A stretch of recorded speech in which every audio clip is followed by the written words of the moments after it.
जय जय श्री राधे। भक्ति भक्ति भगवंतु चतुर्नाम बपु एक, इनके पदबंधन के नाशे विघ्न अनेक। श्याम प्यारी कुंज बिहारी, जय जय श्री हरिदास दुलारी। श्याम प्यारी कुंज बिहारी, जय जय श्री हरिदास दुलारी। आज के सत्संग में श्री गोपाल जी तथा श्री विष्णुदास जी का चरित्र वर्णन करते हैं। नाभाजी कहते हैं, भक्ति भार जुड़े जुगल, धर्म धुरंधर जग विदित। खाबोली गोपाल गुणन गंभीर गुनारट। दक्षिण दिश विष्णुदास गाम, काशी भजन भट। भक्तन सो ये भाई भजे गुरु गोविंद जैसे। तिलक दाम आधीन सुवर संतन प्रति तैसे। अक्षत कुलपन एक रच, नबी हो जो श्री मुख गदित। भक्त बार जोड़े जुगल, धर्म धुरंधर जग विदित। अनंत सद्गुणों से युक्त, स्वभाव से परम गंभीर और हरि गुण गायक भक्तवर श्री गोपाल जी बामोली गांव के निवासी थे और भजन भाव में सूरवीर श्री विष्णुदास जी दक्षिण दिशा में काशीर गांव के रहने वाले थे। ये दोनों संत भक्तों को गुरु गोविंद के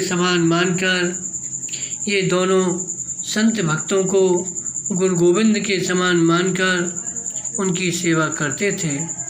तिलक कंठीधारी मात्र की अधीनता और सेवा श्रेष्ठ संतों के समान करते थे।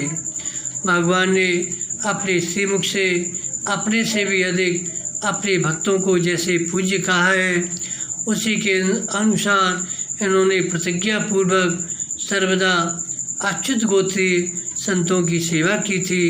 इस प्रकार ये दोनों संत भक्ति भाव के भार को वहन करने में श्रेष्ठ वैष्णव धर्म धुरंधर सकल संसार में प्रसिद्ध हुए। श्री गोपाल दास जी और श्री विष्णुदास जी दोनों गुरु भाई थे। साधु सेवा में दोनों गुरु भाइयों का हार्दिक परम अनुराग था। ये दोनों साधु संतों को ऐसे सुख देने वाले थे। इन्होंने एक नई रीत चलाई। निमंत्रण पाकर जिस किसी महोत्सव में आप जाते, वहाँ बड़े उल्लास के साथ गाड़ी में भरकर घी, चीनी और आटा आदि सामान ले जाते तथा कोठारी से मिलकर गुपचुप सामान में सामान मिलवा देते। किसी को इसका पता न चलता। ऐसा करने में आपका तात्पर्य यह होता कि महोत्सव में किसी प्रकार की कमी न पड़े और संत की निंदा न हो। इस भेद को कोई भी नहीं जान पाता था। महोत्सव के बाद सभी को बड़ा सुख होता कि कोठार भंडार में किसी वस्तु की कोई कमी नहीं हुई है। वैसे तो अधिकांश लोगों की यह रीति है कि एक का निमंत्रण मिले तो 3 पहुँचें, भोजन करके पारस मांगें, न मिलने पर झगड़ा करें। भक्तमाली पंडित श्री जगन्नाथ प्रसाद जी ने बताया कि एक बार सांकरी खोर बरसाने में वो कथा कह रहे थे। उस समय एक ने आकर इकन्नी चढ़ाई और सबको सुनाकर कहा, मैंने इकन्नी चढ़ा दी है। लोग हंस पड़े। पर गोपाल दास जी श्री विष्णुदास जी दोनों गुरु भाइयों ने अपनी नई रीति चलाई। अपनी सामग्री वह भी गुप्त रूप से भंडार में मिलाते। ऐसा इसलिए करते कि साधु की उसके यहाँ सामान की घटती न हो। एक बार एक महोत्सव में सम्मिलित होने के लिए चले। गाड़ी में सामान लादा। संयोगवश बैल नहीं मिले तो स्वयं दोनों गुरु भाई गाड़ी को खींचकर ले गए। तत्कालीन साधु जगत में इस बात का प्रचार हो गया था। जिस महोत्सव में गोपाल दास जी विष्णुदास जी उपस्थित रहते हैं, उसमें किसी बात की कभी त्रुटि नहीं होती, इसलिए प्राय सभी इन्हें निमंत्रण देते थे और ये भी महोत्सव की उत्तम व्यवस्था करते थे। दोनों शिष्य महोत्सव करने का मन ही मन विचार कर रहे थे। इन्होंने सोचा कि एक महोत्सव किया जाए, पर अपने गुरु जी से कह नहीं पा रहे थे। इनके गुरुदेव सिद्ध थे। इन्होंने इनके मन की बात जानकर पूछा, तब इन्होंने बताया, हाथ जोड़कर बोले, प्रभु हमारी श्रद्धा शक्ति स्वल्प है, पर मनोरथ बड़ा है। ऐसा उत्सव करना चाहते हैं जिसमें सिद्ध संतों के दर्शन हो। अब तो बहुत दिनों से हमारे मन में ऐसी उमंग है। उसमें अपने गुरुदेव से बोले, इसमें आपकी कृपा और आज्ञा की आवश्यकता है। श्री गुरु जी बोले, यदि ऐसा विचार है तो शीघ्र से शीघ्र तैयारी करो। इनके गुरु जी ऐसे सिद्ध थे, उन्होंने वहीं बैठे बैठे चारों ओर जल फेंका, सभी साधु संतों को न्योता दे दिया। फिर उन्होंने दोनों शिष्यों से कहा, इस उत्सव में महात्माओं की भारी भीड़ इकट्ठी होगी, अतः उनके ठहरने के लिए कुटिया सुंदर निवास स्थान बनवाओ। उत्सव प्रारंभ होते ही चारों ओर से संतजन पधारे। संतों की अनंत भीड़ को देखकर दोनों के मन में बड़ी भारी प्रसन्नता के साथ भय भी हुआ कि सामग्री कम है, कैसे पूरा पड़ेगा। तब गुरुदेव से विनती की।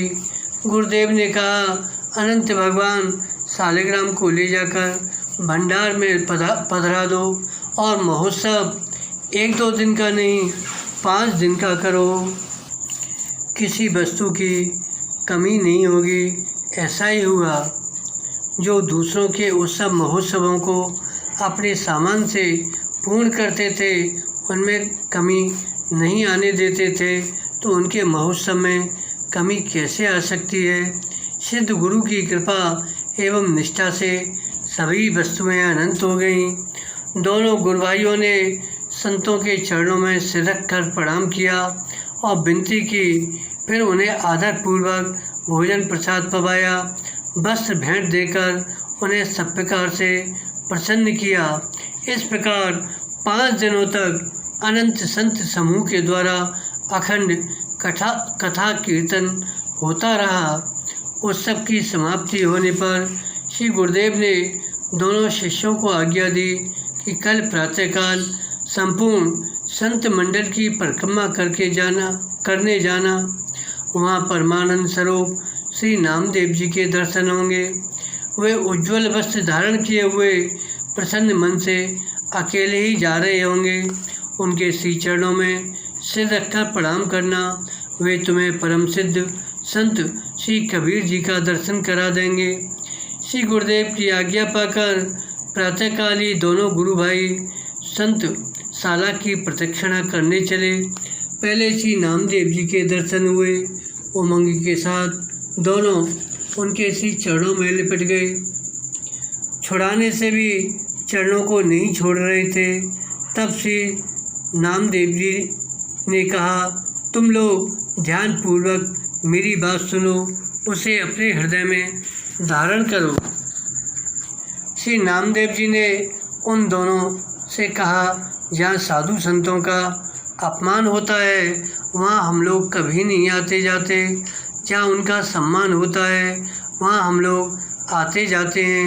हमने तुम्हारी संतों में प्रीति और सेवा करने की रीति देखी, उससे हम बहुत प्रसन्न हुए। ऐसा कहकर श्री नामदेव जी ने दोनों भक्तों को गले से लगा लिया। फिर कहा, जाओ, आगे चलने पर तुम्हें श्री कबीर जी मिलेंगे। जैसे ही ये दोनों आगे बढ़े तैसे ही इन्हें भक्तराज श्री कबीर जी के दर्शन हुए।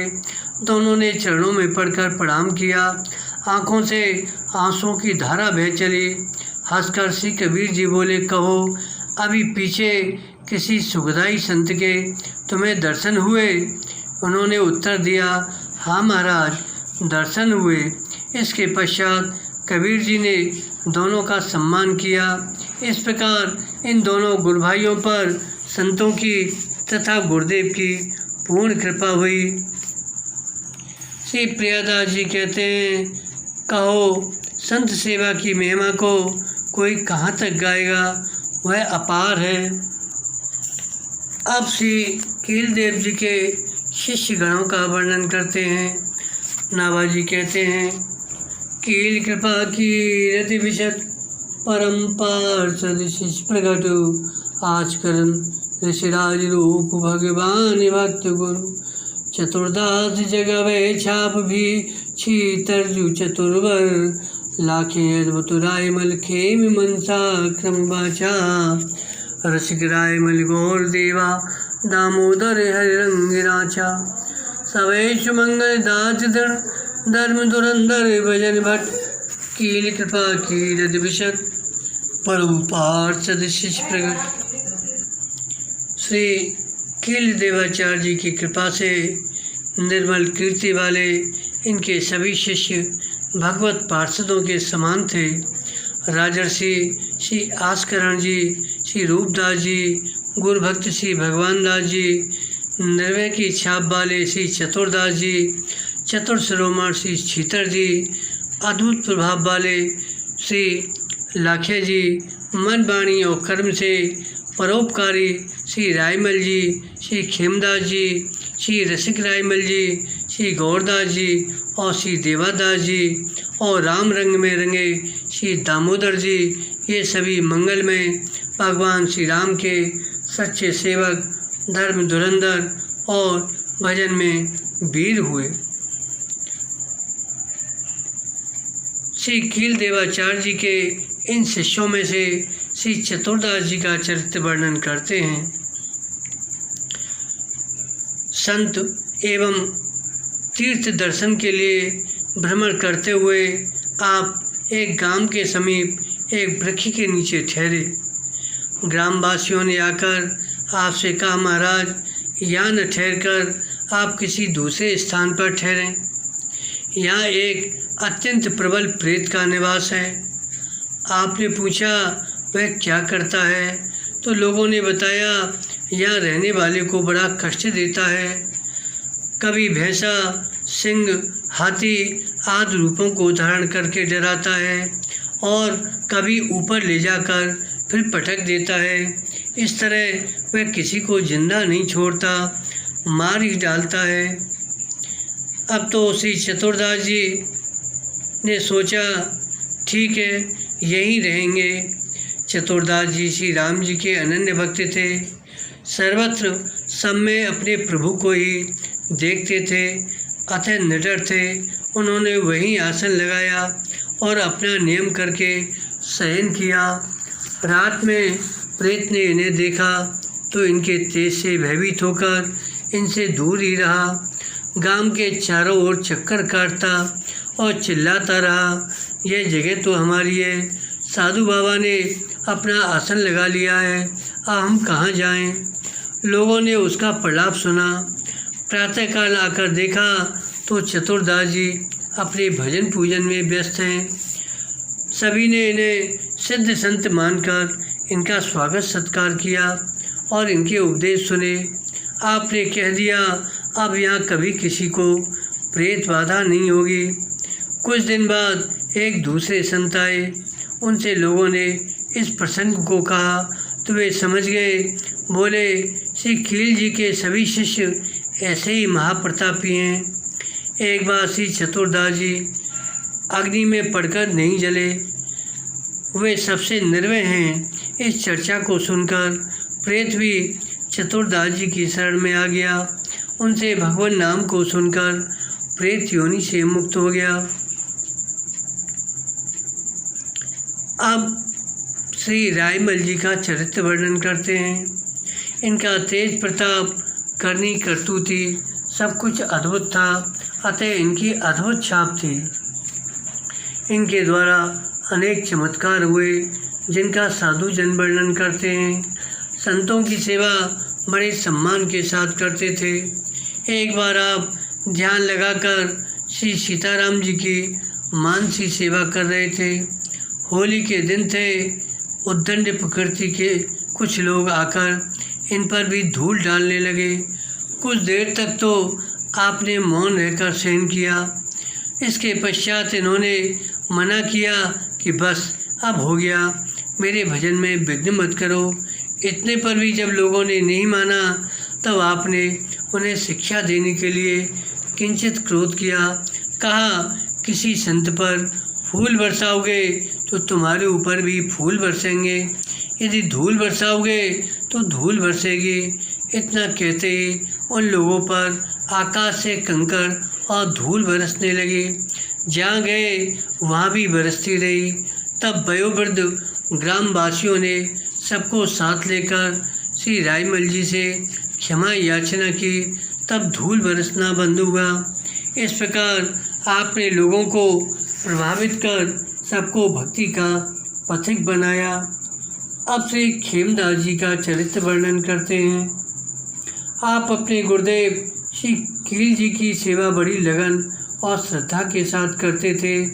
आप में आलस्य और प्रमाद का लेश नहीं था। सर्वदा गुरु सेवा में रुचि रखते, उसी में संतुष्ट रहते और नित्य शीत प्रसाद लेते थे।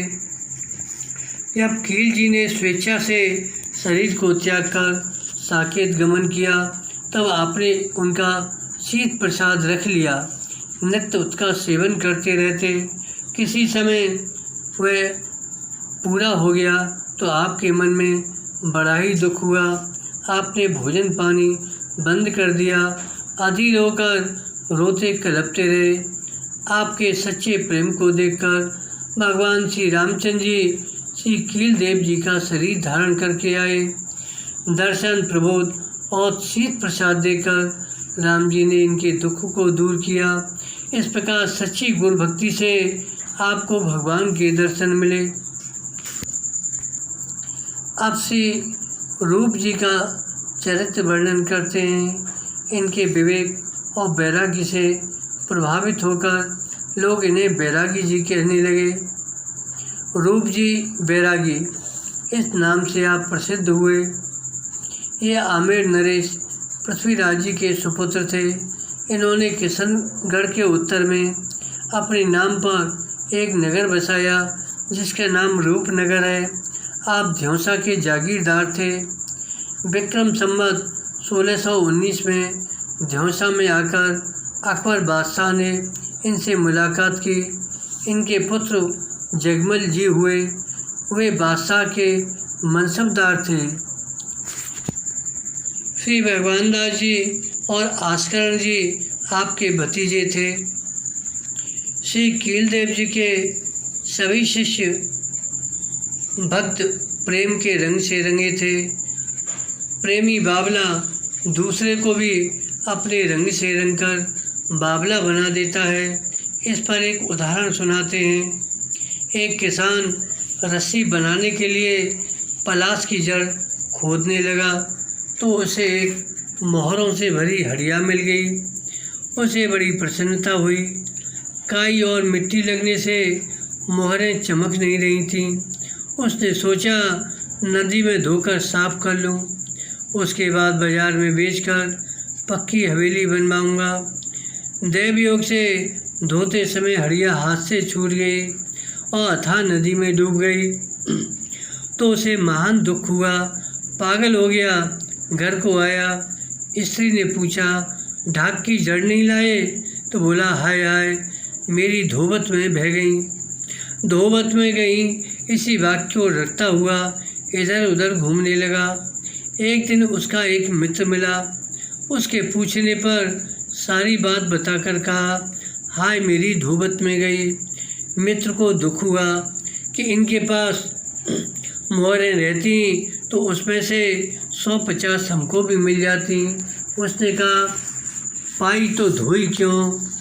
वह भी उसी की तरह पागल हो गया। दूसरे की न सुनकर अपनी धुन में दोनों मतवाले रहते। इसी तरह जिसे प्रेम की प्राप्ति हो जाती है वह प्रसन्नता से मतवाला हो जाता है, अपनी धुन में मस्त रहता है। जो कोई उससे वार्तालाप करता है तो उसकी भी वही दशा हो जाती है। आप श्रीनाथ भट्टी जी का चरित्र वर्णन करते हैं। नाभाजी कहते हैं, रसरास उपासक भक्तिराज नाथ भट्ट निर्मल बयन, आगम निगम पुराण सार शासन सुविचार्यो, जो पारो दे पुटे सबन को सार्यो भार्यो। श्री रूप सनातन जी भट्ट नारायण भाख्यो, सो सर्वसुर साँच जतन कर नीके राख्यो। फनी वंश गोपाल शो रागा अनुगा कोयन, रसरास उपासक भक्तिराज नाथ भट्ट निर्मल बयन। फणी वंश में श्री गोपाल दास जी के सुपुत्र श्री नारायण भट्टी जी के शिष्य श्री नाथ भट्टी जी रागानुगा भक्ति के भवन श्रृंगार रस के उपासक थे। आपकी वाणी अत्यंत निर्मल थी। आप भक्तों में श्रेष्ठ थे। आपने सभी वेद पुराण शास्त्रों का गंभीर अध्ययन मनन करके उनका सार तत्व उसी प्रकार निकाल लिया जैसे जड़ी एवं पारे का पुट देकर रसायनी तांबे से रसायन सोना बनाया जाता है। गोस्वामी श्री रूप जी, श्री सनातन जी, श्री जीव गोस्वामी जी और श्री नारायण भट्टी जी ने भक्ति के सिद्धांत का जिस प्रकार निरूपण किया, उस संपूर्ण रहस्य को शुद्ध और सत्य मानकर उसे यत्नपूर्वक आपने हृदय में धारण किया, पुनः योग्य पात्रों में वितरित किया। श्री नारायण भट्टी जी के श्रीनाथ भट्टी जी के संबंध में लिखा है कि आपकी वाणी प्रेम की खान थी। आप बहुत बड़े विद्वान थे। एक बार इनके पास एक विवादी कुतर्की कायस्थ आया। वह बहुतों को परास्त कर चुका था, अतः उसे बड़ा भारी अहंकार था। उसने इनसे अनेक प्रश्न किए। कई प्रश्नों के आपने उत्तर दिए, कई प्रश्नों को ही उसने असिद्ध कर दिया। आप केवल विद्वान ही नहीं थे, महान भगवत भक्त थे। अतः बड़े बड़े विद्वान भी भक्ति की शक्ति को देखकर इनके सामने नतमस्तक हो जाते थे। आपके सप्रमाण अकाट्य उत्तरों से उस कायस्थ की बोलती बंद हो गई। उसे तामसी भैरव की सिद्धि थी। पराजित और लज्जित होकर उसने भैरव जी का ध्यान किया। झट उसे भैरव का आवेश आ गया। अब वह पुनः तर्क वितर्क करने लगा। आपने पुनः उसे हरा दिया। हार कर भी हार न मानने पर आपने झट उसकी चोटी पकड़ ली। अब तो वह विवश हो गया। क्षमा याचना करते हुए कहने लगा, अब हमें छोड़ दीजिए। अब मैं कभी हरि भक्तों से विवाद नहीं करूँगा। ऐसा कहकर भैरव जी तो छुट्टी पाकर चले गए। कायस्थ ने भी आपके श्री चरणों की शरण ली। वैष्णवी शिक्षा दीक्षा लेकर कृतार्थ हुआ। सद्भावना से सभी संतों की सेवा करने लगा। आप बरसाने में ऊंचे गांव के निवासी थे। वहीं रहकर भगवान का भजन किया करते थे। बोलो भक्त भगवान की जय। जय जय श्री राधे, जय जय श्री राधे, जय जय श्री राधे।